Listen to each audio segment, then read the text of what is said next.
Hello ज्योति, आप देख रहे हैं चुनावी समर, जहां पर एक और ताजा अपडेट के साथ हम हाजिर हैं। विपक्ष ने मोदी नीतीश सरकार दोनों को बताया लोकतंत्र विरोधी। बिहार विधानसभा में लोकतंत्र का हुआ चीरहरण। जी हां, देश में लोकतंत्र और महिलाओं की स्थिति हम लोगों से छिपी नहीं है। सच्चाई ये है कि भाजपा राज में इन दिनों ही मुश्किलें बढ़ गई हैं। भाजपा राज में जहां महिलाओं के खिलाफ आपराधिक घटनाएं बढ़ती जा रही हैं, तो वहीं लोकतंत्र भी अपनी अंतिम सांसें ले रहा है। इसी का एक नमूना बिहार में भी देखने को मिला, जो ये बताने के लिए काफी है कि देश में अब लोकतंत्र नहीं है। दरअसल बिहार विधानसभा में जो हुआ उससे इंसानियत शर्मसार हो गई है, क्योंकि विधानसभा में विधायकों पर पुलिस ने हमला किया और कई विधायक को चोटें भी आई। वहीं इस दौरान एक महिला विधायक की साड़ी खुल गई, लेकिन पुलिस ने विधायक को खींचना नहीं छोड़ा। यहाँ सवाल ये उठता है कि अगर संसद और विधानसभा में विधायकों और महिलाओं का सम्मान नहीं हो सकता, तो फिर अन्य स्थानों पर महिलाओं के सम्मान की उम्मीद करना बेमानी होगी। ऐसे में देश के कई विपक्षी दलों ने नीतीश सरकार के खिलाफ जोरदार हमला बोला है। आपको बता दें कि इस मुद्दे पर यूपी के पूर्व मुख्यमंत्री और सपा नेता अखिलेश यादव ने ये कहा कि बिहार विधानसभा में सशस्त्र बलों द्वारा विधायकों पर हमला आपराधिक कृत्य है।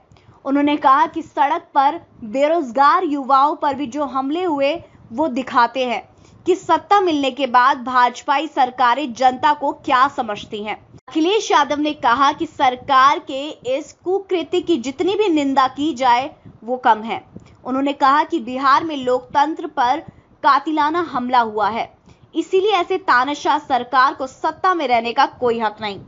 वहीं राहुल गांधी ने इस पर यह कहा कि लोकतंत्र का चीरहरण करने वालों को सरकार कहलाने का कोई अधिकार नहीं।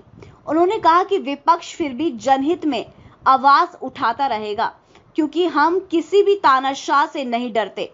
इन सब के अलावा भीम आर्मी प्रमुख चंद्रशेखर आजाद रावण ने भी नीतीश सरकार पर निशाना साधा। उन्होंने कहा कि लोकतंत्र में आवाज जनता का अधिकार है, पर यहाँ तो विधायकों को भी आवाज उठाने से रोका जा रहा है।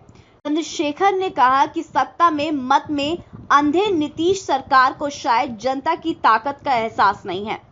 उन्होंने कहा कि ऐसा महसूस हो रहा है कि बिहार में भाजपा और जेडीयू की नहीं, बल्कि सिर्फ भाजपा की सरकार है, क्योंकि नीतीश इस वक्त भाजपा के रिमोट से चलाने वाले सीएम की तरह नजर आ रहे हैं।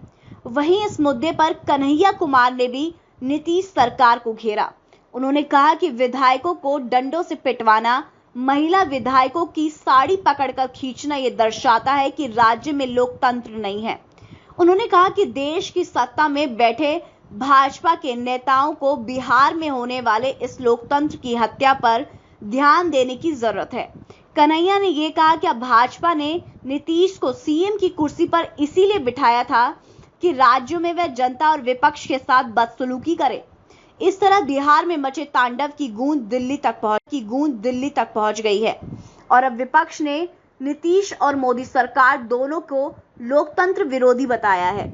इस पर आपकी जो भी राय है आप प्लीज कमेंट सेक्शन में लिखें। Thank you so much, keep watching today.